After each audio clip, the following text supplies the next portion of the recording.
When I opened my eyes in that hospital room, I did not know my own name. The nurse said it gently, Ren, like testing whether the word would land. It did not feel like mine. Nothing did. The walls were white and my head was a locked room, and there was a woman sitting in the chair beside my bed who had been crying recently. I could tell by the dried salt at the corners of her eyes. She was holding my hand like it was the only thing keeping her on the ground. She looked up. She said my name the way someone says a prayer they have been repeating for days. Then, I am your wife. If you want to hear uncensored, too hot for YouTube stories, check out my Patreon in the description. Tell us where you are watching from and subscribe. The first full thing I experienced was not a word. It was a sensation. The weight of someone's hand around mine, warm and steady, and the sound of two machines talking to each other in different rhythms, and a kind of fluorescent brightness pressing through my eyelids that felt as if it had been there much longer than I had been aware of it. I opened my eyes. The ceiling was institutional white. The light above me was the particular color of a place designed for function rather than comfort. My mouth was dry and my head was doing something I did not have a word for, yet a deep, pressurized ache that lived between my temples and the back of my skull and pulsed with every heartbeat. The hand around mine tightened. I turned my head, which cost something, and I saw her. She was sitting in the chair beside the bed, with her whole body angled toward me, as if she had been holding that angle for a long time and it had become the only posture available to her. She was wearing a dark blazer over a rumpled white shirt, and her hair was dark and loose, and there were the faint and specific marks of sleeplessness around her eyes, not bags, exactly, but the impression of depth that happens when a person has been awake and afraid for too many hours. She looked expensive in the way that certain women look expensive even when they are exhausted, which is to say the quality was in the bone structure and the stillness rather than in anything she was performing. She was looking at me like I had just done something extraordinary. I said, or tried to say, something. It came out dry and approximate. A nurse materialized with water and a straw, and I drank, and the nurse said something low and professional about the doctor coming shortly, and then it was just the two of us again in the space of the machinery and the pale afternoon light. I said, "Who are you?"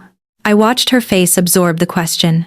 It was a remarkable face in that moment, not because it fell apart, but because it almost did and then didn't. Something moved through her expression very quickly and was replaced by something steadier. She looked at our joined hands for one breath, then looked at me. She said, "I'm your wife." I did not know why I believed her. I had nothing to compare the claim against. I had no catalogue of wives or non-wives, no memory of a wedding or a mourning when this had become the word for what she was. My head was a locked room and she was standing in the hallway outside it, saying she had a key, and all I had was the feeling of her hand around mine, which did not feel like a stranger's hand. I said, "What's your name?" She said, "Calla." Her voice was very level. "Calla Serrano." I said, "How long have I been here?" She said, 3 days. I said, "What happened to me?" A brief pause. "A car accident," she said. "A driver went through a red light on Merchant Street. You were on your way home from a site visit. The impact was on the driver's side." I absorbed this. The words made a kind of practical sense, without producing any image to attach to them. Merchant Street floated in my head without anchoring anywhere, no visual, no route, no memory of having ever traveled it. I said, "I don't remember." She said, "I know. The doctors said you might not." She was still holding my hand. She had not moved it, had not shifted or adjusted, had maintained that steady warmth around my fingers as if releasing it might cause something to go wrong. I looked at our hands for a moment. I looked at her ring. A clean band on her left hand, simple white gold, chosen for durability rather than display. My hand had nothing on it. She noticed me looking. Something moved across her face. She said, "Your ring is in the drawer. The nurses took it during surgery. We can put it back when your hand is less swollen." I didn't know my hand was swollen until she said it. I looked at my knuckles. She was right. I said, "Calla?" She said, "Yes." I said the name again just to hear it, to feel whether it landed like something that had always been mine. It was a strange name, beautiful the way unusual things are beautiful, specific and clean, the kind of name that sounds completely like itself. She looked at me while I said it. Something in her face was working very hard. Dr. Osei arrived 20 minutes later, a tall man with a careful manner and the particular warmth of a physician who had learned to deliver difficult things without making them heavier than they already were. He sat across from us and explained, in language that was accessible without being condescending, what had happened to me. Traumatic brain injury. The impact had caused a significant contusion to the temporal lobe, the region of the brain primarily responsible for long-term memory storage and retrieval. The good news, his word, and he used it carefully, was that there was no indication of permanent structural damage. The complication was that the trauma had produced what he called retrograde amnesia, which meant that a portion of my memories had become temporarily inaccessible. Temporarily, I said. Likely, temporarily, he said. Memory usually returns in fragments over weeks and months. Sometimes it returns almost fully. Sometimes there are persistent gaps. How far back? Kala asked.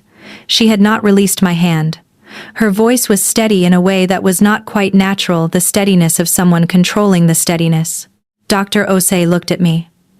What is the last thing you remember clearly? He asked. I reached backward through the locked room and found a door that was already open. I was 22, I said, finishing my thesis. I remember the presentation. I remember the chair of my department telling me I passed. I remember going out afterward with my roommate, her name was Bex. We had terrible wine at a bar near campus. He nodded. So, approximately 6 years are inaccessible. 6 years. The weight of that number settled on my chest. 6 years was not nothing. 6 years was a person. 6 years was apparently a marriage, and a career, and a life I could not currently locate anywhere in my own head. I looked at Kala. She was looking at the window. The afternoon light fell across her profile, and her jaw was doing the thing a jaw does when it is holding something very carefully in place. I said, I don't remember you. She turned. Her face was composed. I know, she said. I said, I don't remember marrying you. I know, she said again. I said, Is that, I didn't know how to finish the question. Is that okay felt like a strange thing to ask, imprecise and inadequate, but it was the only shape the question had. She seemed to understand it anyway. She said, It's going to be okay. She did not say yes. She said it's going to be okay, which is a different thing, which I did not have enough context to parse precisely in that moment. I simply held on to the steadiness of her voice because there was nothing else to hold on to, and she was the only thing in the room that felt, in any way, like it might be mine. Marcus arrived the next morning. He was 32, I knew this immediately, and without effort, the way I seemed able to access certain facts about my life without finding the full story attached. My brother, older, built like our father, which I knew even though I could not picture our father's face clearly. He came into the room with the energy of someone who had been traveling since the middle of the night and was holding his worry together with both hands. He looked at me first. His expression did something complicated and genuine. He came forward and held me carefully, one arm across my shoulders, his forehead briefly against my temple, and I felt the warmth of him and recognized it even without being able to say exactly where the recognition lived. Then he looked at Kala. They looked at each other for 3 full seconds. It was a look with layers in it that I did not have the history to read. Kala held his gaze without flinching. Marcus looked at our joined hands. We were still holding hands, or had returned to holding hands. I could not have said which, and then looked back at Kala's face, and something was communicated between them that I was not part of. He said, Hi Kala. She said, Hi Marcus. He said, Thank you for being here. She said, Of course. A pause that was not nothing. He said, Can I have a few minutes with her? She released my hand. She stood smoothly, picked up her jacket from the chair back, and said she would get coffee. She did not look at me when she left, which was the first time she had not looked at me when leaving a space, and I noticed the absence the way you notice a sound that has stopped. Marcus sat in her chair. He said, How are you feeling? I said, Like my head is a room I've been locked out of. He was quiet for a moment. He had our grandmother's eyes, a shade I remembered without knowing how. He looked tired and relieved, and there was something else in his face I could not name. I said, She seems very devoted, Marcus said. Yes. I said, 4 years is a long time to have forgotten entirely. It's strange to look at someone who is supposed to be the most important person in your life and feel not nothing, something, but not memory. He was quiet. I said, Is she what I would have imagined? Someone I'd choose? He looked at me for a long moment. Then he said, She is one of the best people I know. He did not answer the question I had asked. I was too tired to register the omission. The hospital kept me for 4 more days. During those days I learned the following things about Cala Serrano. She was an attorney. Civil litigation at a firm with 2 names that were neither of hers, which she mentioned only when I asked directly and without elaboration, telling me she either found describing her work tedious or found herself tedious to describe, both of which I would later understand to be accurate in the most self-aware possible way. She had been at the firm for 6 years. She was 33 years old. She ate terribly during hospital days because hospital food was institutional and she had strong opinions about food, which was the first thing she said that sounded involuntary. She brought better food from outside twice for me, the 3rd time also for the nurses on the night shift, who received it with the warmth of people unaccustomed to being considered. She slept in the chair for 2 of the 4 nights. I woke once at 2 in the morning and she was there with her blazer folded over her like a blanket and her shoes still on, and the sight of it produced in me a feeling I did not have a name for, something between tenderness and grief and the specific ache of being cared for in a way you do not yet know you have earned. She was not demonstrative with me in the way I might have expected a wife to be. She did not kiss me. She held my hand, and she sat beside me, and she spoke to the doctors with the focused precision of a woman who had decided that the most useful thing she could do with her feelings was translate them into information gathering. But she did not cross the distance into the particular physical ease that I imagined had no memory of, but imagined should exist between 2 people who had been sharing a life for 4 years. I told myself this was because I had said, I don't remember you, and she was respecting the strangeness of my situation. I told myself it would resolve when we were home, in whatever space the word home applied to, when the institutional brightness of the hospital gave way to something that felt like a life that was actually ours. I did not yet know that our life was her life, and that she had been living in it alone. Cala's apartment was on the 7th floor of a building that had not been renovated since the 90s, but had excellent bones, high ceilings, large windows, hardwood floors, the color of dark honey. The elevator was slow. She held the door with one hand, and carried my small hospital bag with the other, and said nothing on the way up, which I was learning was her version of giving someone space to arrive at a place in their own time. I walked through the front door, and tried to locate myself in the space. I had expected, without knowing exactly what I was expecting, to feel something, a homecoming recognition, the ease that supposedly lives in the places we belong to. What I felt instead was that it was a beautiful apartment that belonged entirely to one person. The bookshelves were full, but organized in a way that had a single logic by subject, then by author. No doubling of reading styles interrupting each other's system. The kitchen was professional in its arrangement, every item having earned its place.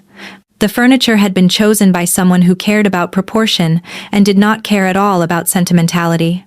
There were no photographs of us. I noticed this in the hallway first. Where other people I knew, my memory of other people's homes was oddly intact, even when other things were not kept photographs in visible places. There was a print near the kitchen, architectural, a pen and ink rendering of a building I did not recognize. There was a small framed card above the desk I would need to move closer to read. There was nothing with our faces in it. I said, "Where are our photos?"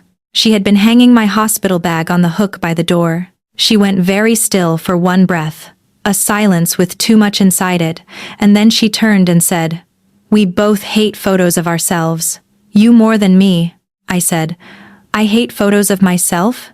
She said, "You always say the camera has a personal vendetta against you." The sentence landed with such specific texture that it silenced the question. It was the kind of detail that only someone who had spent years listening would know. I let it go.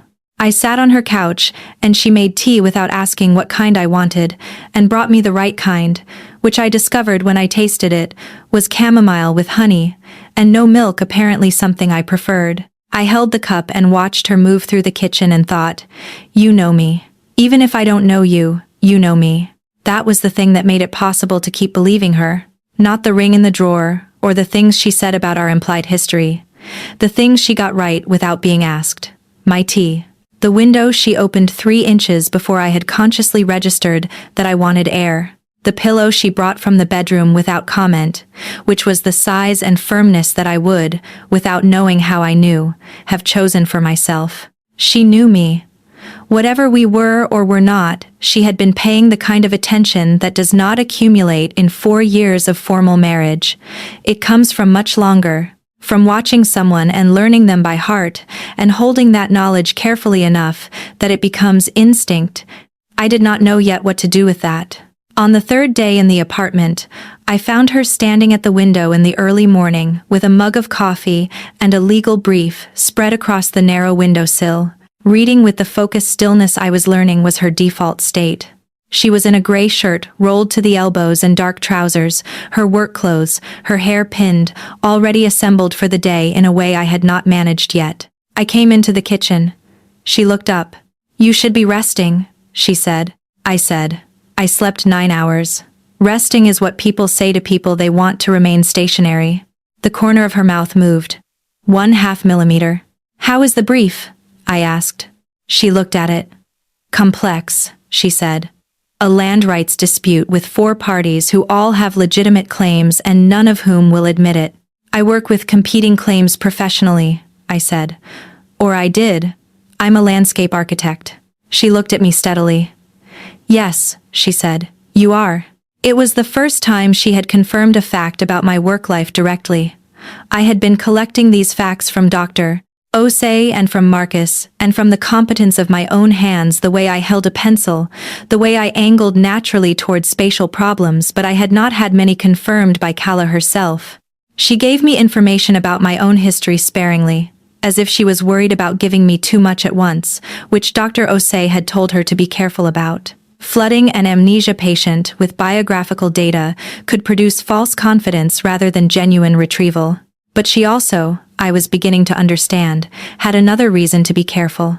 There were things she gave me in precise amounts, and things she did not give at all, and the absence of the second category was developing a shape I was starting to trace.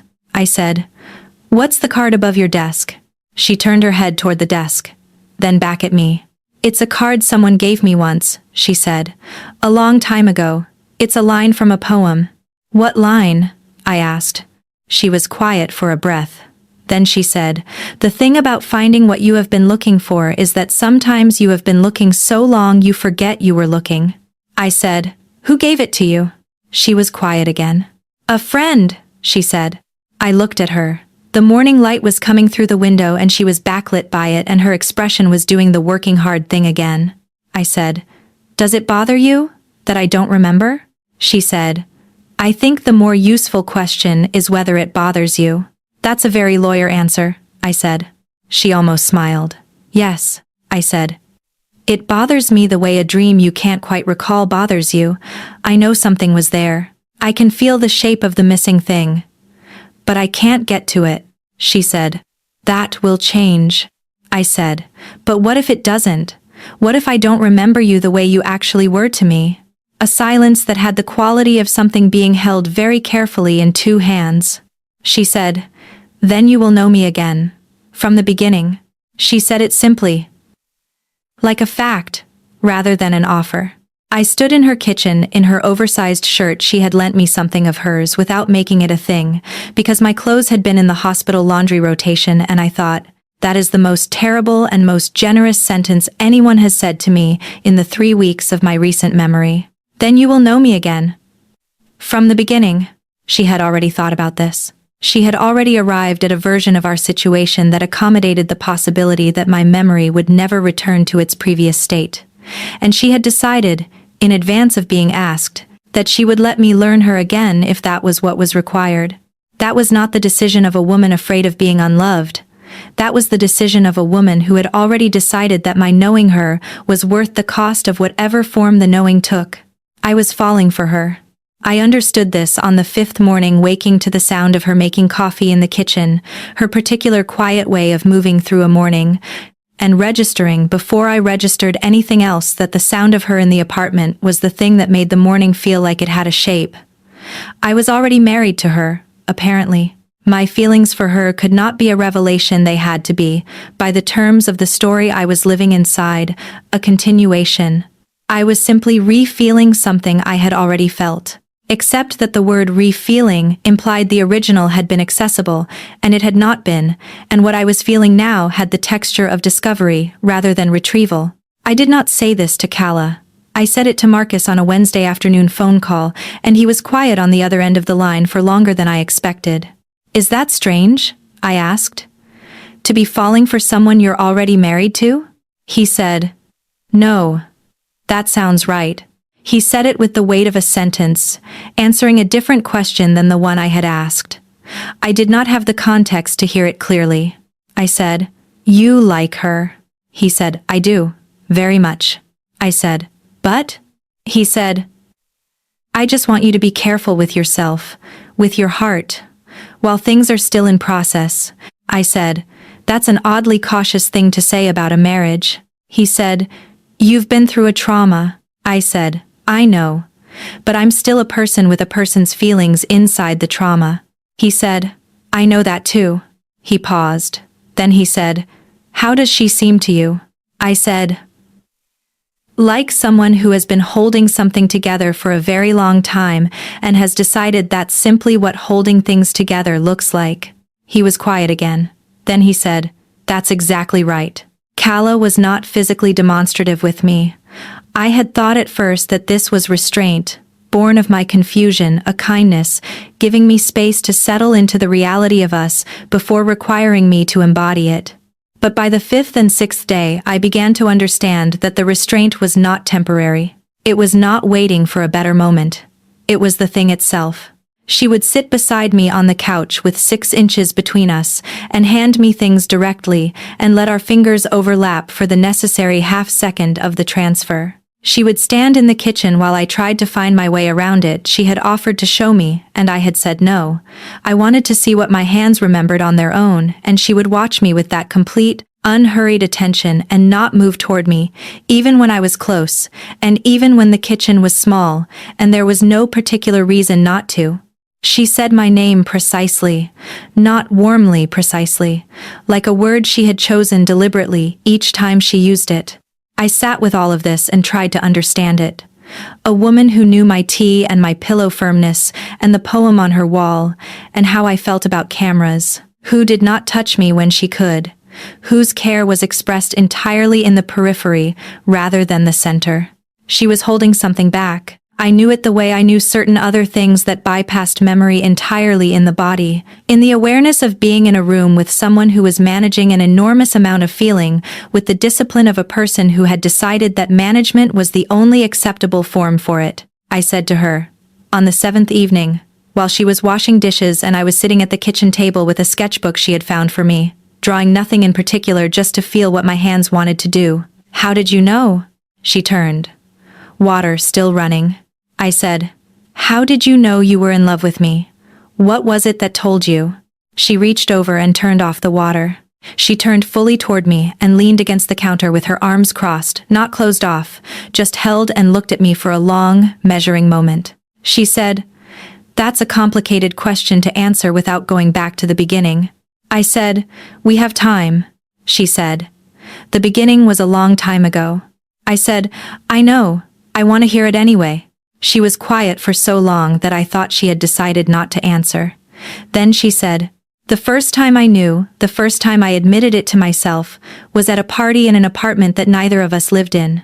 I watched you argue with someone about something I no longer remember the substance of, and you were completely wrong, factually wrong, but you were so precisely and specifically yourself in the way you were wrong that I understood what I felt for you was not something I was going to talk myself out of." The apartment was very still around us. I said, "What did you do with that?" She said, "I kept it." I said, "For how long?" She said, "For a long time."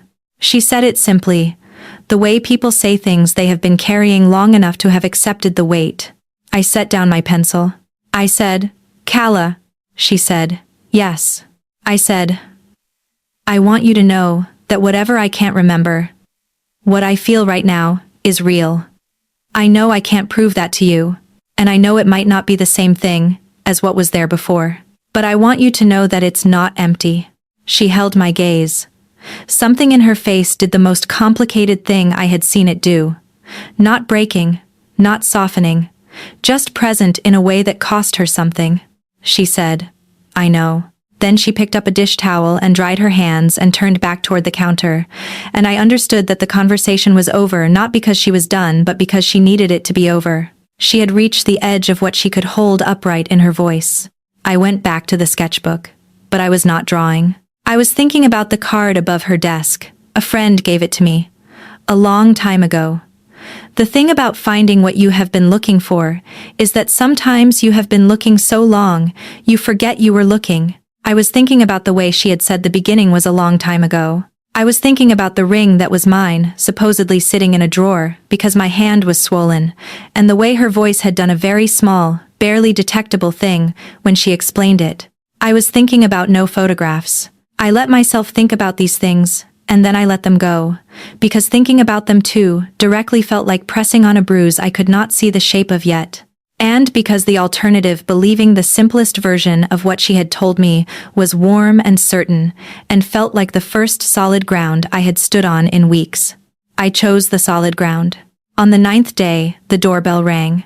Calla was in her home office, door half closed, on a call. I went to the door.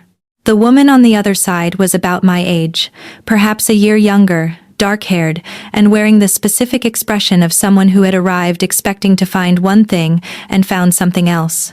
She was carrying a covered dish. She said, Ren. Her voice was warm and slightly uncertain. I said, Hi. She said, It's Petra. Petra Navarro. We work together. The recognition came not from memory, but from somewhere lower. My body knew her face in the way objects are familiar when you encounter them in the wrong room. She was a colleague. I felt certain of this without being able to explain why. She said, Can I come in? I stepped back. She came in. She looked around the apartment the way someone looks around a space they are visiting for the first time, which should not have been notable because people always do this, but which produced in me a small and nameless thing. She set the dish on the kitchen counter. She turned. She said, How are you feeling? I said, Better. Still strange. The missing years are mostly inaccessible. She nodded. She kept looking at me.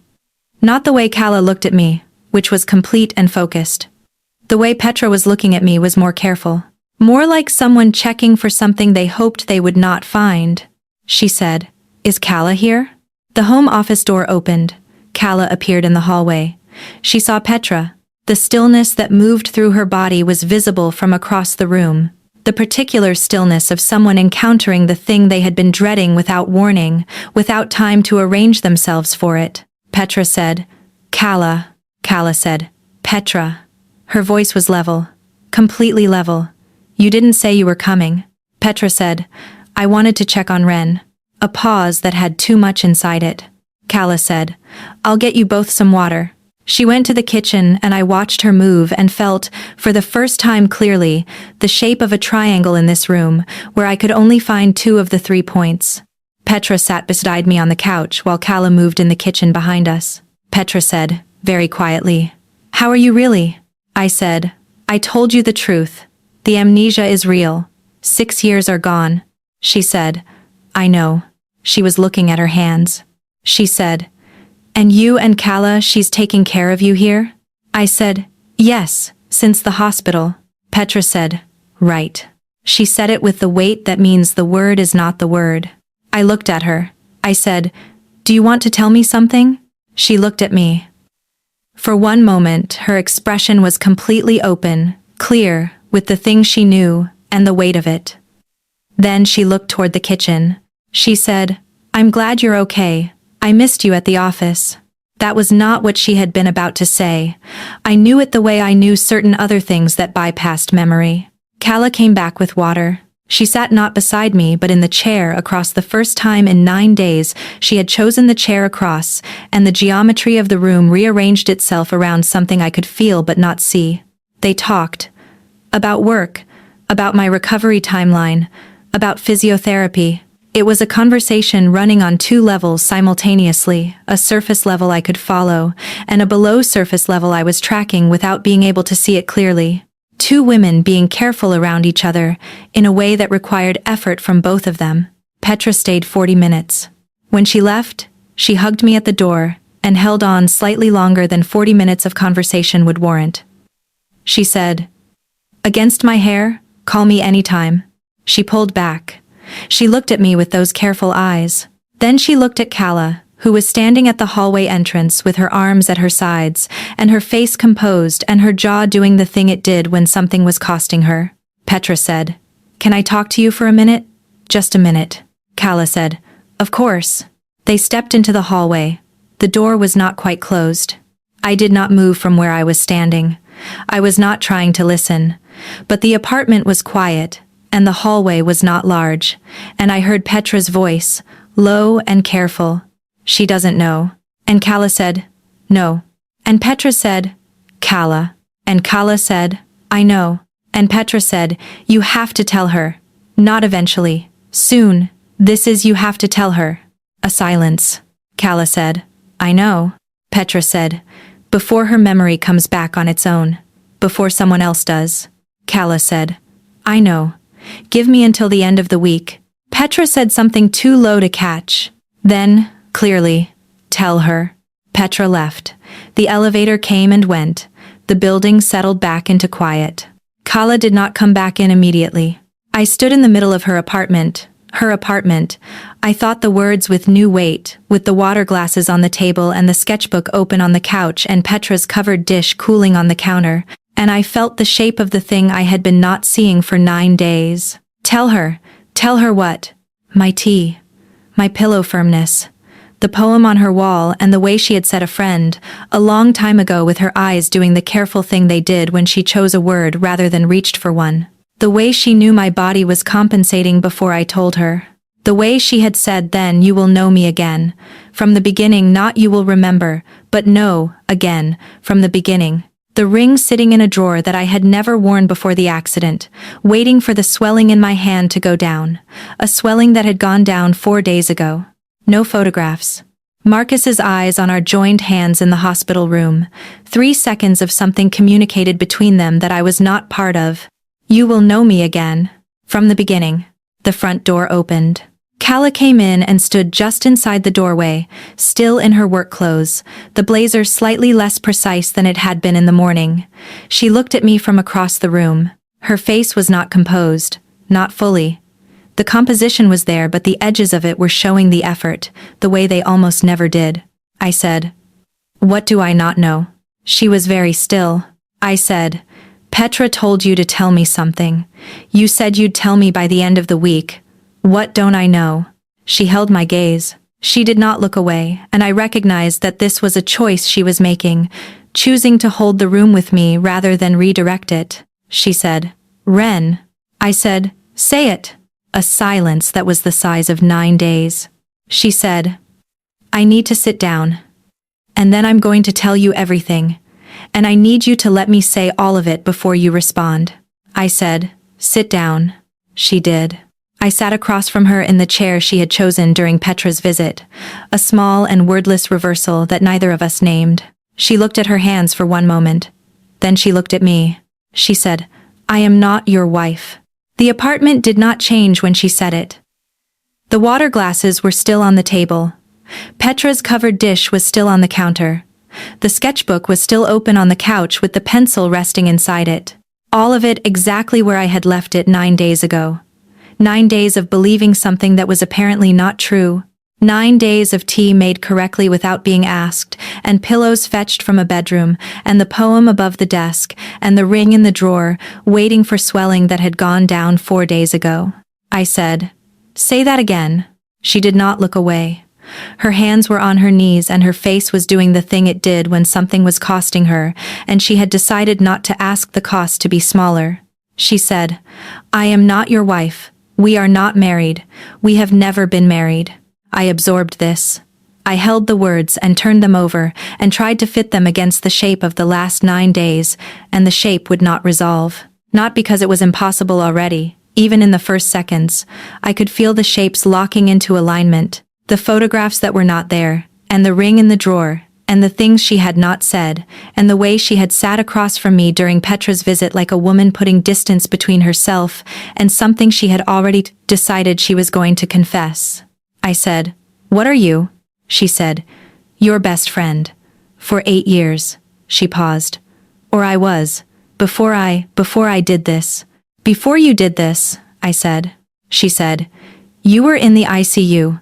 The accident was on a Thursday at 6 in the evening, and I got the call at 6:42, and I was at the hospital by 7:15, and they would not let me in. They do not let best friends into intensive care units. Only immediate family. Only spouses. And you were alone in there, and the machines were." She stopped. Her throat moved. The machines were doing things I could hear from the corridor, and I could not get past the desk. I watched her. She said, "I told them I was your wife.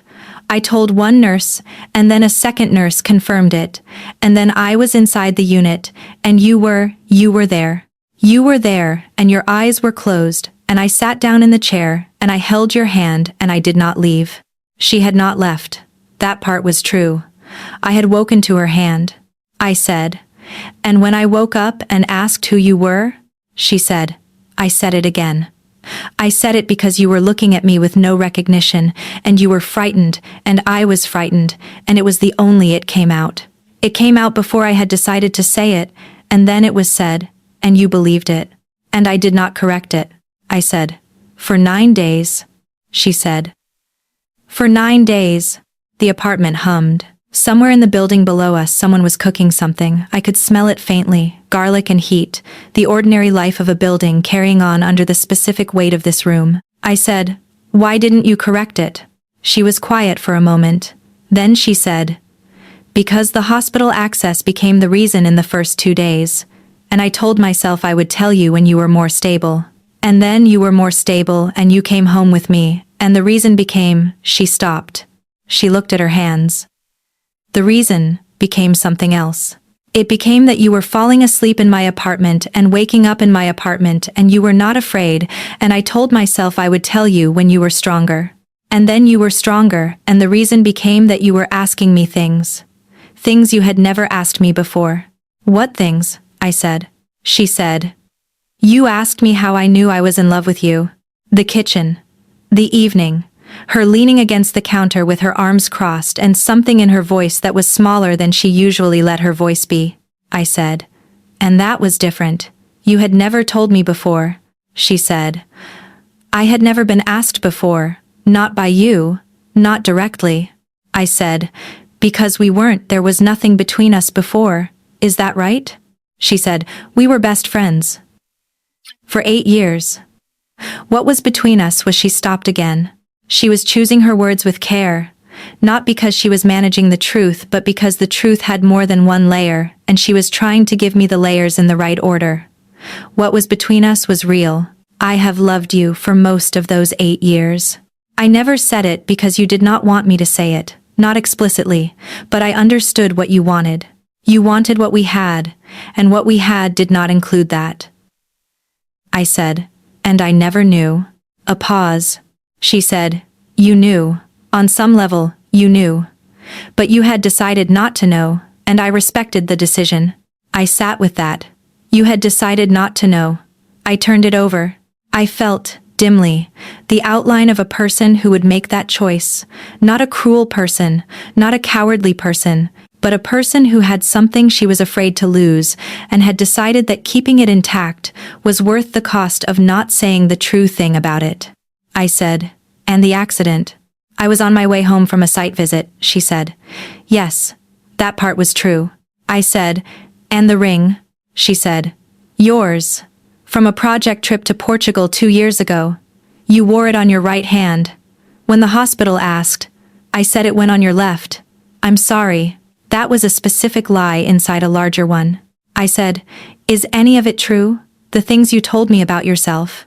"Everything about me is true," she said. 33. Attorney. 8 years of knowing you. The party where I first understood what I felt. The card above the desk. Everything I told you about myself is exactly true. I looked at the card.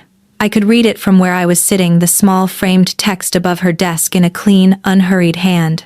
The thing about finding what you have been looking for is that sometimes you have been looking so long you forget you were looking. I said, "Who gave you that card?" She looked at it. "You did," she said. The room contracted. I said, "When?" She said, 3 years ago. At my birthday. You handed it to me in the middle of a conversation about something else entirely, and you said you thought the line applied to my work, because I had been talking about a case I had been struggling to find the right angle on. And then you changed the subject. I said, "But that wasn't why I gave it to you." She said nothing. Which was its own kind of answer. I said, "Was it?" She said, very quietly. "I don't know what you meant by it. I only know what I did with it." I stood up. I did not do it dramatically. I simply needed to be standing, needed the room to have a different relationship to my body. I went to the window and looked at the city below, the ordinary Thursday evening of it, people moving through streets with the specific purposefulness of people who knew where they were going and why. I said, "I need you to leave." She was quiet. I said, "Not permanently. I'm not asking you to, I don't know what I'm asking yet. I need tonight. I need to be in this apartment without you in it." She stood. She picked up her blazer from the back of the chair. She went to the door with the same economy of movement she brought to everything, and she stopped without being asked to stop. She said, "I'm sorry.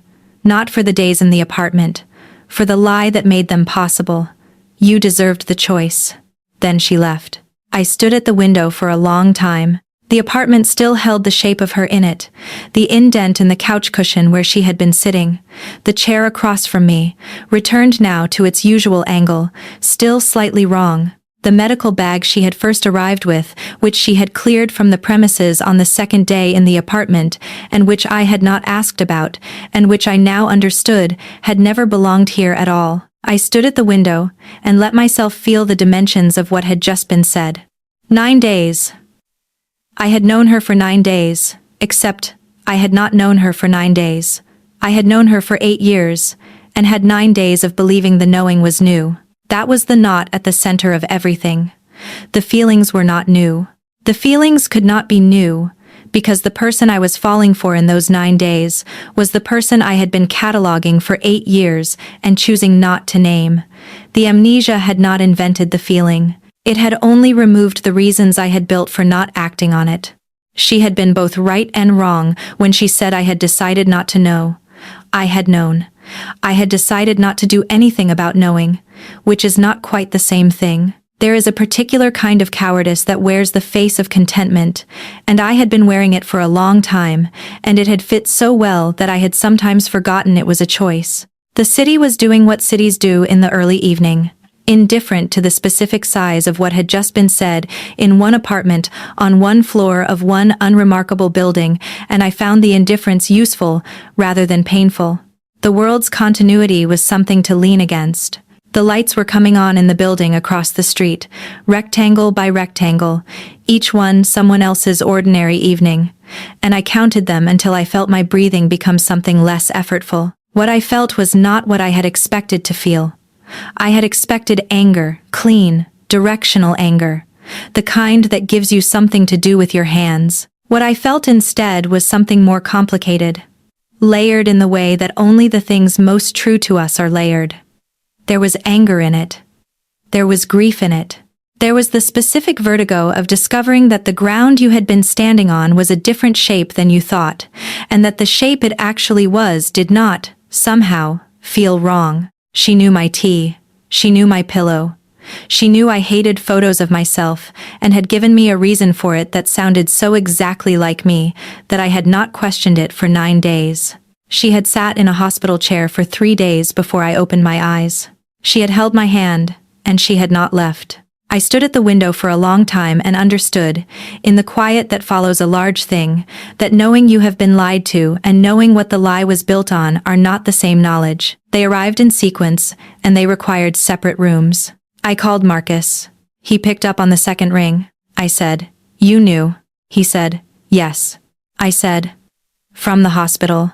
He said. From the first morning.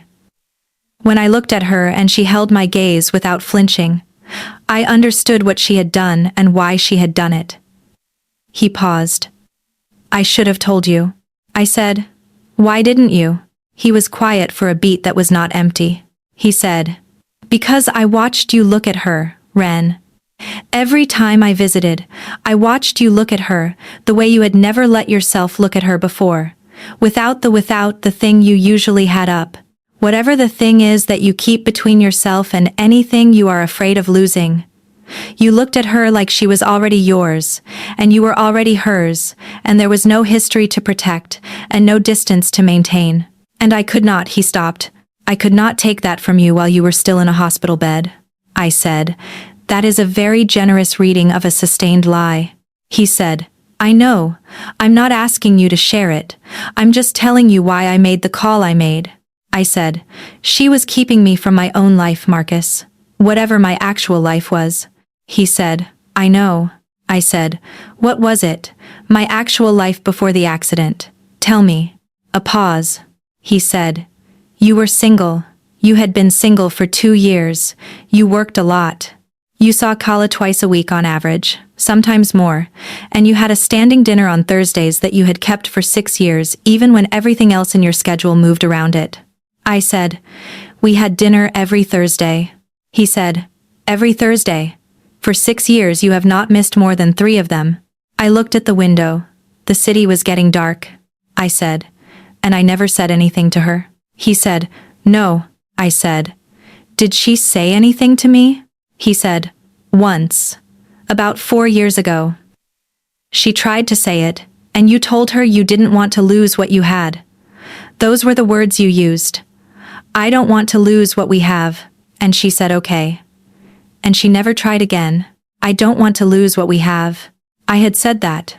I had no memory of saying it, but I could feel the truth of it, could feel the shape of the person who would say it, who would rather maintain the form of a thing than risk the form by asking it to become something more. The person who would choose the Tuesday she already had over the Tuesday she was afraid to want. I said. What was I going to do?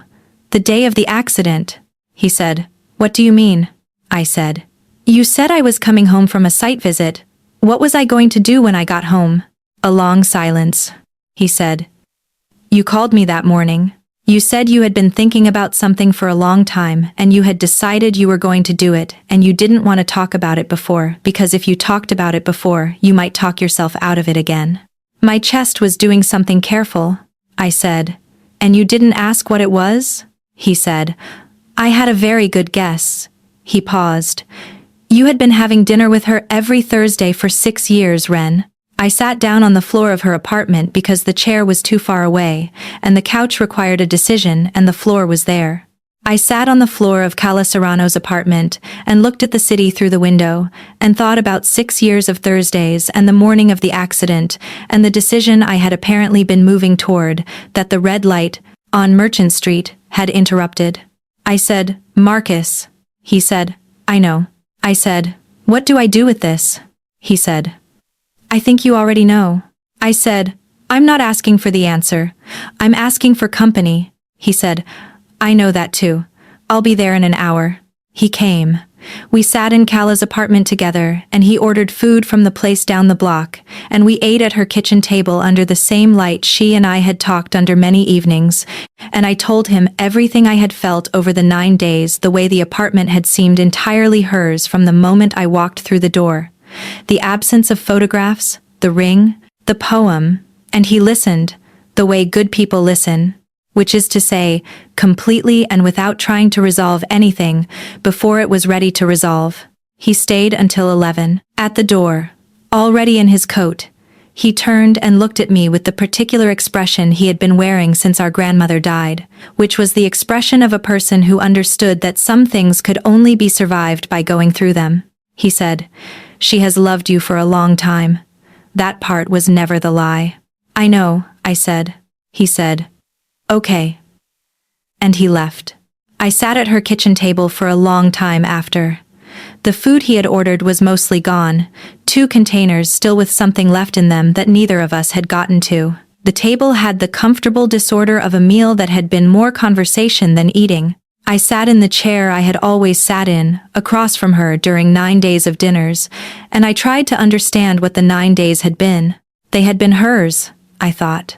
The 9 days had been something she built, not dishonestly, not with the architecture of manipulation, but with the specific and devastating competence of a woman who had spent 8 years learning the exact shape of me, and could therefore construct, out of nothing but her own knowledge, a version of our life together that I could live inside without noticing the edges. She had not invented the version. She had simply given it a name it did not yet have. This was the thought I sat with the longest.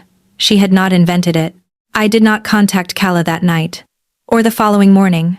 I stayed in her apartment. She had not asked me to leave, only she had left, and I was not ready to go anywhere that required a decision about where I was going, and I sat with the accumulation of what I now knew, which was considerable and which required sitting with rather than acting on. My memories had been returning in fragments since the accident. Dr. Osei had told me they would. They arrived without warning and without sequence, a project from 3 years ago. The specific smell of my own apartment which I had not yet been back to, the face of a colleague from the office, the way my hands moved over a design table when a problem was resolving itself. Fragments. Pieces of a life without their full context, arriving like objects washed up on a shore rather than like water returning to a vessel. On the 3rd morning after Kala's confession, I remembered the party. It came back not as a story, but as a sensation. First the warmth of a crowded apartment in winter, glasses clinking, someone's music competing with 3 separate conversations happening at the same volume. I was 25. I was arguing with a man about something I no longer remembered the substance of, and I was wrong, factually, demonstrably wrong. But I was enjoying the argument with the specific pleasure of someone who finds the act of arguing more interesting than the outcome. And then I remembered where Kala had been standing. Not beside me. Not part of the argument. Across the room, near the window, with a glass of something red and her coat still half on because she had been on her way out and had stopped. She had been watching me argue. And when I looked over mid-sentence, just to see where she was, the way I always checked where she was in any room we shared, she did not look away. She held my gaze with the direct attention she brought to everything, and something moved through her face that was not any of the things her face usually did. And then I turned back to the argument because I was 25 and I was in the middle of a point, and I told myself later that I had imagined it. I had not imagined it. I sat in Kala's apartment on the 3rd morning and I remembered not imagining it. I remembered the drive home from the party, alone in the car, with the window cracked in the November cold because I needed air, telling myself that what I had seen was the specific warmth of a good friend watching someone they cared about be entirely themselves, and that the feeling I had felt in return, something that rose in my chest when she held my gaze, something I did not want to examine directly, was the same thing, just the same warmth running the other direction. I had told myself that for 3 years before I stopped telling myself anything and simply learned to redirect the feeling before it could form a sentence. Before it could become a thing I had to make a decision about. On the 5th day, I remembered what Kala had looked like on a Thursday 2.5 years ago, when we had been at my apartment and it was late and we were both tired from our respective weeks and she had fallen asleep on my couch before she meant to. I could see her face in the lamplight, the specific loose quality of sleep in a person who is not usually still, and I had sat in the chair across from her for approximately 15 minutes, doing absolutely nothing except watching her sleep. Not in a way I had named to myself, not consciously, just watching. With the unreflective attention that we give to things we do not want to disturb, I remembered covering her with the blanket from the arm of the couch. I remembered going to bed. I remembered lying in the dark for a long time thinking about nothing specific, which was the way I thought when I was deliberately not thinking about something specific. On the 6th day, a different memory arrived. This one was harder. 4 years ago, my apartment, a Sunday afternoon, the 2 of us at my kitchen table with coffee and the particular lazy ease of a weekend morning that has extended into the afternoon without either person making a move to leave. She had said something I had to reach for it. The memory still slightly fragile at the edges. She had said something about the future, about what she wanted the next 5 years to look like, and the conversation had moved, gently, and then less gently, towards something I could feel coming before it arrived. She had said my name. Not the coaching version. Not the professional version. Just Ren. And I had said, I don't want to lose what we have. She had been quiet for a moment that was longer than a pause. Then she had said, I know. And she had gotten up to refill her coffee. And we had moved on. And neither of us had named what had just happened, what I had just declined to let happen, and we had finished the Sunday afternoon as we always finished things, warmly and without resolution. And she had gone home, and I had done the dishes, and stood at the sink for 20 minutes, thinking about nothing specific. I had known exactly what I was declining. That was the part I had to look at directly now and not redirect. I had known, and I had declined, and I had let her carry the weight of that declining, as if it were a mutual conclusion, rather than a choice I had made for both of us. She had deserved better than that. She had deserved to hear the actual thing, even if the actual thing was not what she wanted to hear. Even if the actual thing was, I'm afraid. She had deserved I'm afraid rather than, I don't want to lose what we have, because one was the truth, and the other was the truth dressed up as a concession. She had not been wrong about what I knew. She had been right that I had known, on some level, for most of the 8 years, and had made a sustained and deliberate choice not to take the knowledge anywhere it would require me to act on it. The choice had felt like wisdom. It had felt like the responsible stewardship of something I could not afford to lose. It had been, I understood now with the clarity of 12 days of recovery, a very careful and very sustained version of cowardice dressed up as consideration. I texted Petra on the 5th morning. I'm remembering things. She replied within 2 minutes.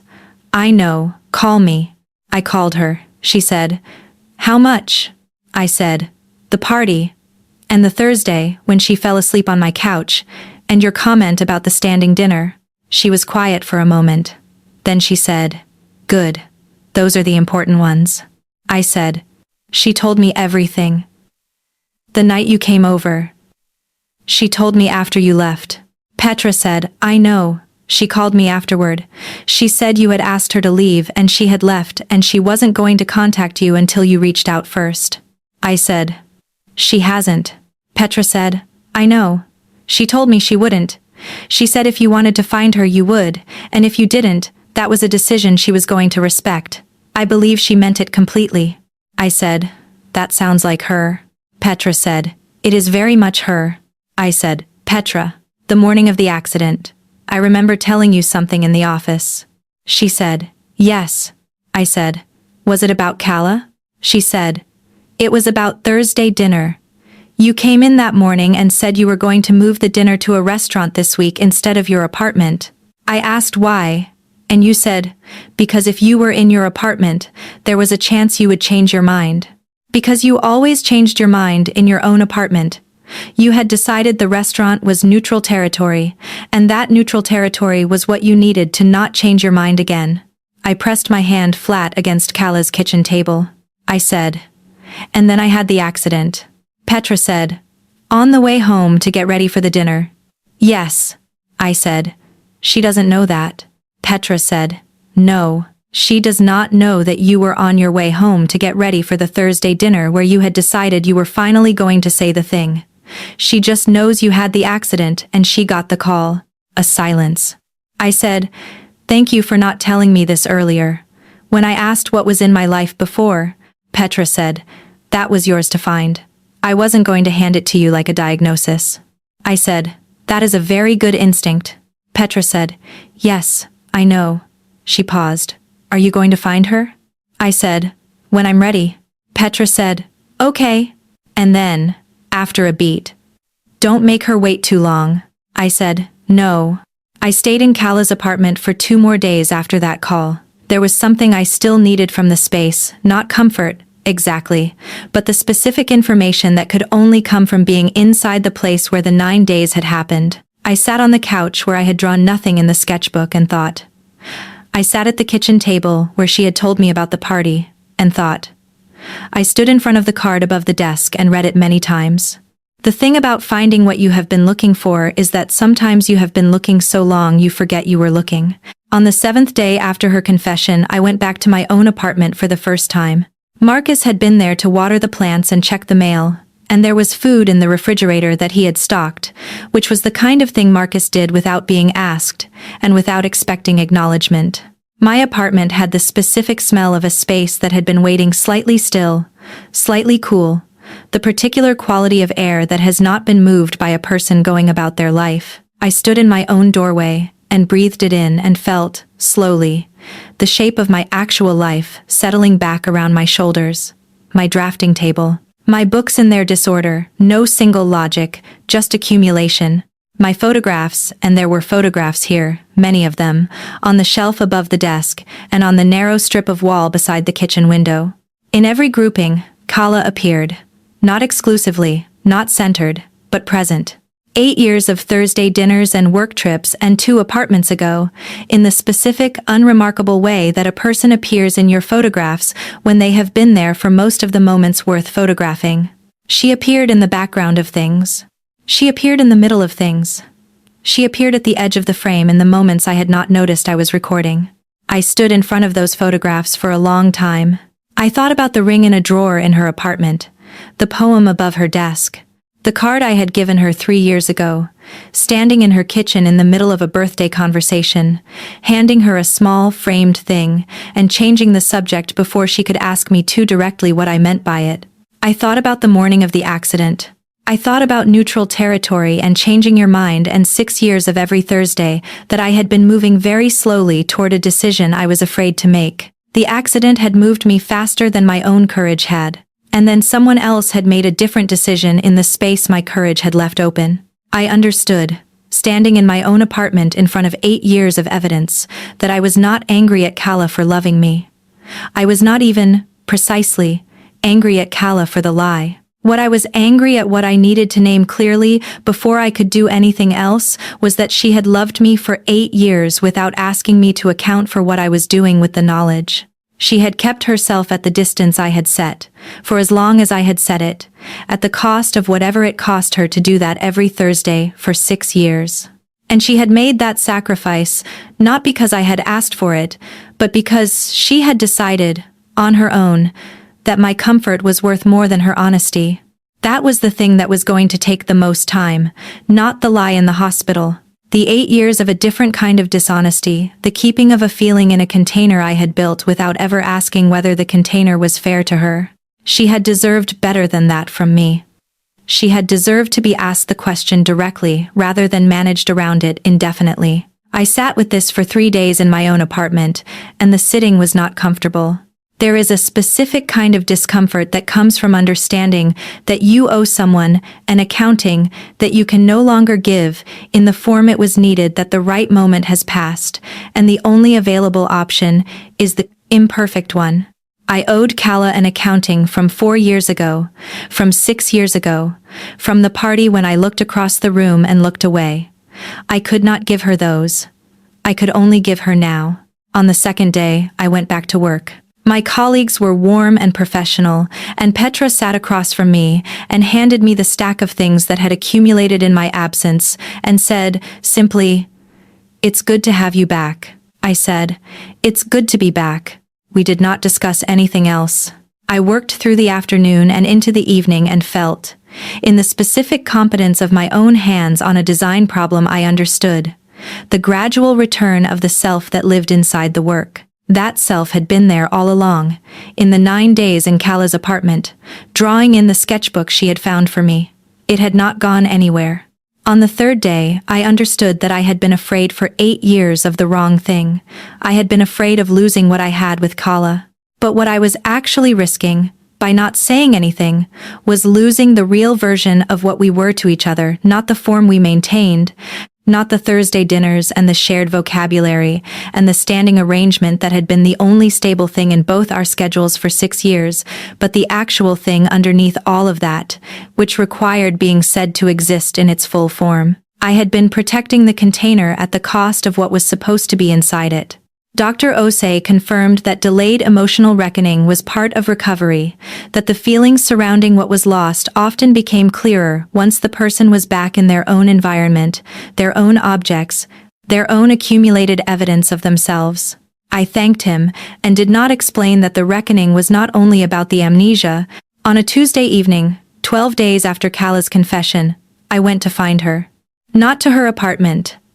I went to the coffee house 2 blocks from the courthouse, where she had told me once, in the 9 days, that she went every Tuesday after late filings. She had mentioned it in passing, describing the particular quality of the silence there, and I had filed it the way I filed all the things she told me without registering that I was filing them, without acknowledging to myself that storing her details was itself information about what she was to me. She was there. She was at a corner table with a brief open in front of her, and a coffee she had not touched recently. The surface had that settled stillness of something that has been sitting long enough to lose its warmth. She was in her work clothes, dark blazer, white shirt, hair pinned, the architecture of her professional self entirely intact. She was reading, or she was looking at words on a page, which is not always the same thing. Her pen was in her right hand and she had not written anything with it. She looked up when I sat down across from her. She did not look surprised. She did not look relieved. She looked at me with the careful, level attention she brought to everything important, and she waited. I said, "You gave my Thursday dinners a different name and lived inside the name." She said, "Yes." I said, "For 9 days." She said, "Yes." I said, "I remember the party now." Her expression did not change, but something behind it shifted, a movement in the deeper layer, the one that showed when something landed true. I said, "I remember looking over at you from the middle of an argument and seeing something in your face that I told myself I had imagined. And I remember deciding to keep telling myself that for the next 3 years." She said nothing. I said, "That was not fair to you." She said, "That was yours to decide." I said, "I know it was. I'm not asking you to release me from the accountability of it. I'm telling you that I see it now. I see what I built and I see what I asked you to live inside of, and I'm sorry it took a car accident and a lie and 9 days in your apartment for me to say it out loud." Her hands were flat on the table now, on either side of the closed brief. Her jaw was doing the thing it did when something was costing her, and she was choosing to let it cost rather than redirect it. She said, "I should not have let the lie go on as long as it did." "I know," I said. She said, "I want to tell you something." I said, "Tell me." She said, "When you asked me how I first knew standing in the kitchen, when I told you about the party, I answered you honestly. Everything I said was true. But there was a part I left out." I waited. She said, "I left out what I did after the party, after I watched you from across the room. I went home and I sat in my apartment and I spent approximately 45 minutes deciding what to do with what I felt, and I decided to keep it. To put it somewhere safe, where it would not threaten anything between us. And I made that decision because I thought you had made your position clear, not in words, but in the specific ways you redirected things, the ways you set the frame for what we were to each other. I thought I was respecting your choice." She paused. She said, "What I was actually doing was making your choice for you. I decided you did not want this, and I managed myself accordingly, and I never asked you whether I was right. I decided and kept deciding. For 8 years, and I told myself it was consideration, and it was also, if I am being honest, a way of not risking what I already had. Because what I already had, the Thursday dinners, the years of knowing you, was something I could not have survived losing." I looked at her across the table. The low light was doing something useful to her face, not softening it, just making it visible in a way that professional environments usually did not allow for. She looked like a woman who had been carrying something for a long time and had decided that the table was a good place to set it down. I said, "You were not wrong about what I wanted." "Not exactly." She said, "No." I said, "I did not want to lose what we had." She said, "I know." I said, "But what I had decided on the morning of the accident, what I was going to say at dinner that night, I was going to tell you that what I wanted had changed. I had been building toward it for a long time, and that was the night I had decided I was actually going to say it. I was on my way home to get ready when the accident happened." The coffee house continued around us. Someone at a nearby table typed steadily. The door opened and closed with a current of outside air. Everything continuing. Kala said, "Ren." I said, "I know you didn't know that." She said, "No." I said, "I'm not telling you to make the lie easier. I'm telling you because it's true, and because you deserve to have the true version." She looked at me for a long moment. Something in her face was doing the most specific thing. I had seen it do not composure, not management, not the control that lived at the edges of everything she expressed. Just the direct evidence of a person who had just received information that had been waiting for 8 years to arrive, and had not expected it to arrive at a coffeehouse table on a Tuesday evening. She said, "I don't know what to do with that." I said, "You don't have to do anything with it tonight." She said, "Ren." I said, "I'm also not ready tonight. I want to be honest about that. I'm sitting across from you, and I know what I feel, and I know what I was moving toward before the accident, and I know that the 9 days in your apartment were real. What I felt in those 9 days was real, not manufactured. Not the amnesia inventing something that wasn't there, but I also know that I have not finished understanding what happened. And I am not going to rush towards something just because the accident took the long road away from me." She said. "That's fair," I said. "I need time to be in my own life again.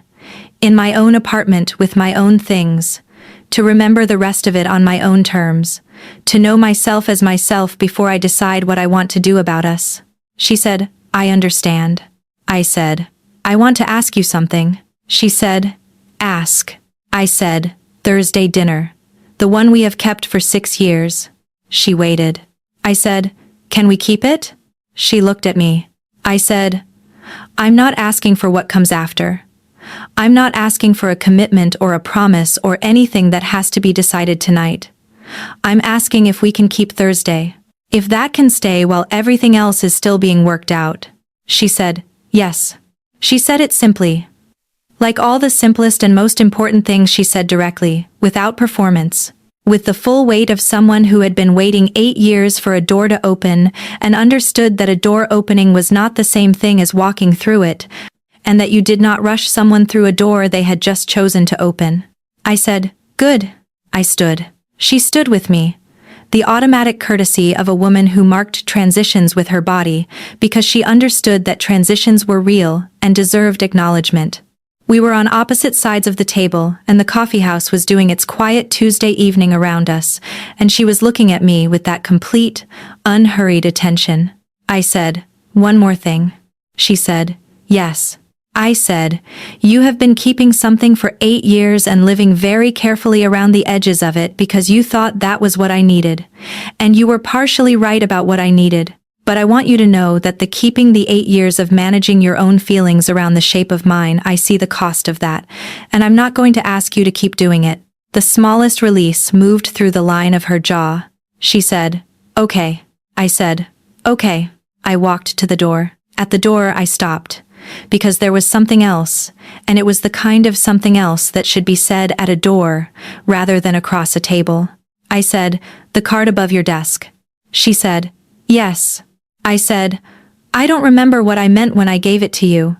My memory of the moment hasn't come back yet, and it might not, but I want to tell you what it means to me now, having read it." She said, "Tell me." I said, "I think I have been looking for a long time, and I think I kept forgetting I was looking because the thing I was looking for was right there, and the looking felt dangerous." She said nothing. I said, "I'm not forgetting anymore." I went out into the evening air. I did not look back. Not because looking back would have been wrong, but because I already knew what I would see: Kala Serrano standing in the doorway of a coffeehouse, with her arms at her sides and her face doing the thing it did when it stopped managing itself and simply held what was in it. And I wanted to let that image stay where it was rather than carry it home and examine it too closely. Some things need room to settle before you can see their full shape. I walked home from the coffeehouse in the cold. 12 blocks, and I did not rush them. The city at 9 in the evening on a Tuesday was doing the specific thing November cities do: the light from restaurant windows warm and yellow against the dark, people in coats moving with purpose, a bookstore with its lights still on, a dog sitting in a doorway with the patient dignity of a dog who has made peace with its circumstances. I walked through all of it and felt, for the first time in the weeks since the accident, that I was moving towards something rather than recovering from it. She would keep the Thursday.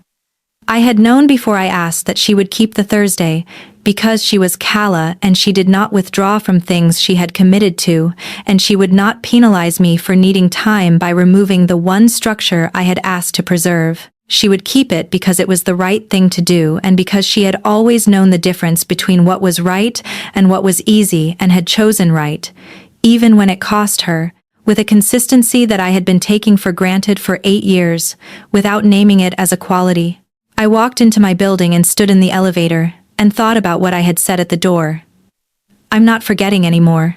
I had said it and meant it, and the meaning had not diminished in the walk home. Some things you say and the air takes them away from you. That one had stayed. 3 weeks passed. We kept Thursday. The first Thursday was at a restaurant neutral territory, which she understood without being told, because she understood most things without being told. We talked about her land rights case and about my first week back at the drafting table and about the fact that Marcus had, during his weeks of visiting Kala's empty apartment, managed to consume the entire emergency supply of very good chocolate she kept in the upper cabinet for difficult days. We talked about Petra's entirely unsentimental and extremely accurate assessment of every situation she had ever witnessed, which was a constant in both our professional and personal lives and which we had never discussed directly before, but which was, we discovered, one of the very few things we agreed on completely and without reservation. We talked for 3 hours. When the restaurant got loud with the Friday crowd building around us, we stayed anyway. We had not discussed the accident directly during the first Thursday. We had circled it the weeks of recovery, the physiotherapy, the slow return of things, but we had not gone to the center of it. On the walk to the subway after, she had stopped at the corner and said, "You don't have to tell me when it comes back. The memory of the morning. You don't have to tell me if you'd rather just have it privately." I had looked at her. She had her coat collar turned up against the November wind and her hands in her pockets, and she was looking at me with the careful, specific attention she brought to the things she most wanted to protect. I said, "I'll tell you when I'm ready." She said, "Okay." I said, "I remember that I called Marcus that morning. I remember that I told him I had decided something and I didn't want to talk about it before because I'd talk myself out of it again." She said, "Ren." I said, "I just want you to know that I'm not starting from nothing. I'm starting from somewhere real." She was quiet for a moment. The wind moved between us. She said, "I know." She took the subway. I walked. I spent the walk accounting for the warmth of a conversation that had gone 3 hours without running out of things to say, and understanding that 6 years of standing dinners had been, among other things, very good practice for this. On the second Thursday, she came to my apartment. I cooked, which I had not done for anyone in a long time, and the cooking required more concentration than usual because I was also simultaneously retrieving a memory I had not expected to retrieve the last time I had cooked for her in this apartment, 2 years ago, and the particular quality of her attention across my kitchen counter while I explained a design problem I was stuck on, her asking the exactly correct question that reframed the problem so it resolved itself. I said, "You asked me the right question about the Henderson project once." She said, "The soil permeability issue." I said, "You remembered that." She said, "I remember most things you tell me." I said, "I know." She stopped. "I've noticed that." She was quiet for a moment. Then she said, "Your memories are coming back." I said, "What?" She said, "You've been telling me things from before the accident all evening. Specific things, episodic things. You told me about the Henderson project without my asking. You told me about the smell of the office on the morning of the accident. These are memories, Ren, not reconstruction." I stopped. She was right. I had not registered the shift, the specific difference between knowing something and remembering it, between the informed reconstruction of a self and the actual self arriving. The memories had been coming back through the texture of the conversations, rather than arriving as events, sneaking in through the side doors of ordinary Thursday evenings. I said, "When do you think it started?" She said, "I think it has been building for weeks, but you noticed it consciously just now." She looked at the pan I had stopped stirring. I think you should stir that. I stirred it. She said, how does it feel? I said, like a room where the lights are being switched on, one at a time, in no particular order. Not the order I would have chosen, but more light than there was before. She said, that sounds right. I said, there are still gaps. She said, there will probably always be some gaps. Dr. Osei said so. I said, I know. I'm not upset about the gaps. I paused. I'm adjusting to the idea that the life I'm rebuilding is partly reconstructed and partly remembered, and the two are not always distinguishable from the outside. She said, from the inside? I said, sometimes not from there either. She said, that sounds frightening. I said, less than I expected. The things that matter most have been the clearest. The things I remember most completely are also the things I most wanted to remember. She stopped. She was very still. Dr. Osei called it organizing around the center of gravity. A silence. The kind that has weight in it because both people in the room understand what has just been said. I set down the spoon and turned to face her properly. She was at the kitchen counter, with her hands flat on the surface, and she was looking at me with that complete, unhurried attention, and she was not going to say anything. She was waiting, which was something she had been doing for 8 years, which was something she had been willing to do in the coffee house when I said I needed time, which was something she was still doing now on my second Thursday, in my own apartment, with the lights coming back on one room at a time. I said, I'm not going to make you wait past tonight. She said nothing. I said, I have been moving toward you since October of the year we met. You said the beginning was a long time ago, and you were right, and we have both been very careful and very foolish about what that means, and I am done being careful. She said, Ren. I said, let me finish. She was quiet. I said, what I felt in your apartment was real. What I feel right now is real. What I was going to say at Thursday dinner 8 weeks ago before the accident interrupted it was real. I am telling you now the thing I was going to say then, which is that I have been in love with you for longer than I have been honest about it, and I would like to stop organizing my life around not saying that. The kitchen was very still.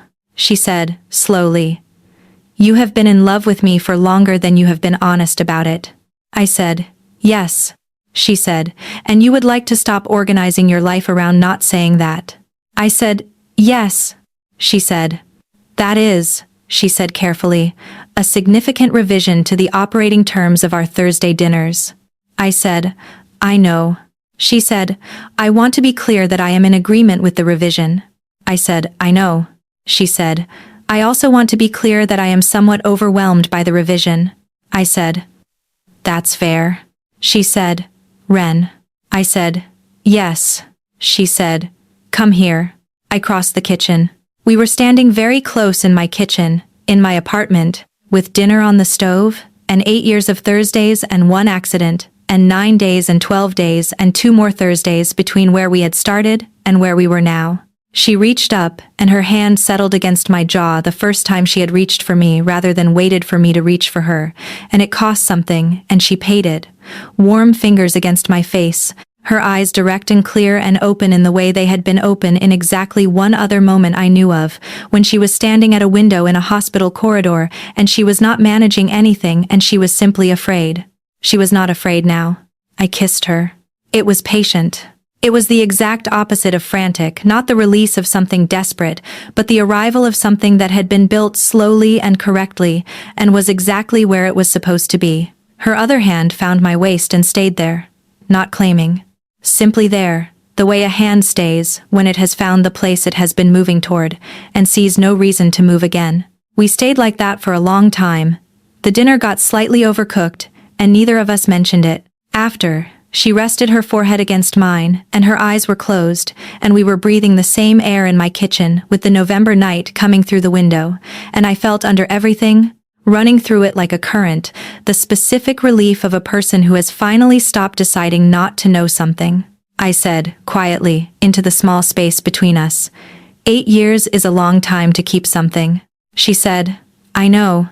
I said, I'm going to need you to not do that anymore. I felt her almost smile. She said, keep things from you? I said, keep yourself from me. A pause. Then she said, That's a much more demanding request. I said, I know, I'm making it anyway. She said, okay. She said it the way she said the simplest and most important things, directly, without performance, with the full weight of a person who understood what they were agreeing to and had decided the agreement was not frightening but correct. I said, okay. We stayed in the kitchen for a while longer. The city was doing its late evening outside the window, and we stood in the warm light of my apartment and let the quiet be the kind of quiet that does not need to be filled. Later, on the couch, she asked me about the Portugal trip. She asked carefully, giving me room to find out what I remembered and what I did not, and I told her what I had, the specific light of Lisbon in October. A market with small framed things on a folding table. A card with one sentence on it that I had read and felt understood by, in a way I could not fully account for, and had picked up and bought and carried home and given to someone at the first opportunity I found, to give it without having to explain why. When I finished, she was quiet for a moment, and then she said, I have been reading that card for 3 years thinking you meant it about my work. I said, I know you were. That's why I gave it to you the way I did. She said, you are a coward. I said, a former coward. She said, reformed. I said, actively reforming. She smiled, the full version. Not the corner of the mouth millimeter I had been cataloging, but the real one. The one I had seen in the photographs on my shelf, mid-laugh. The moments she was not managing it. It was, as it turned out, the most useful thing I had seen in a very long time. I planned to give her more reasons for it. 3 months later, I went back to her building for the first time since the night of her confession. Not because we had been avoiding it. We had spent time in both apartments freely by then, and had a running argument about which had better morning light, which she was winning on the strength of the evidence, and the fact that her windows faced east while mine faced a building, but because there had been no occasion to formally discuss the card above her desk until there was. I stood in front of it while she made coffee in the kitchen behind me. The thing about finding what you have been looking for is that sometimes you have been looking so long, you forget you were looking. I had written it out on a card and given it to her in the middle of a birthday conversation and changed the subject, and she had framed it and put it above her desk, and for 3 years neither of us had said a word about what it meant. She came and stood beside me with both coffees. I said, I want it to stay there. She said, it's staying there. I said, I mean when things are different. When we're not in 2 apartments anymore. I want it to come with us wherever we go. She was quiet for a moment, a particular kind of quiet, the kind that has a decision moving through it. Then she said, Ren. I said, yes. She said, that is the most roundabout proposal I have ever heard. I said, it's not a proposal, it's a statement of intention. She said, there is a meaningful difference. I said, I know, I'm working up to it. She handed me my coffee. Made correctly without asking or checking chamomile. Honey. No milk, not the version of me I had been during the 9 days, which she had learned the way you learn the most important things, by paying attention across a long stretch of time, but the version of me I had been long before the accident. The version she had been making tea for across 8 years of Thursdays without comment or ceremony. The version that had always been exactly this particular combination and had never needed to explain itself to her. The version that had always been there under everything I had managed and redirected and carefully refused to name out loud. She said, take your time. I said, you've been waiting 8 years. She said, I can wait a little longer. She said it without irony and without grief. She said it like someone who had decided that what was coming was worth arriving at in the right order, in the right time, with both of them fully present for every step of the getting there. She said it like someone who had learned, through a very specific sequence of difficult and necessary things, that patience was not the same as resignation, that choosing to wait for something was entirely different from settling for less than it.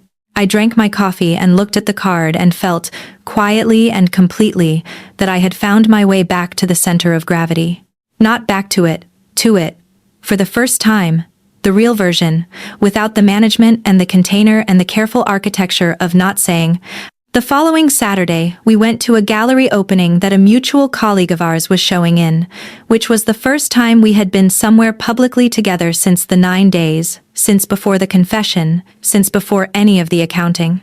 We arrived separately because she had been at the courthouse and I had been at a site review, and we met at the door.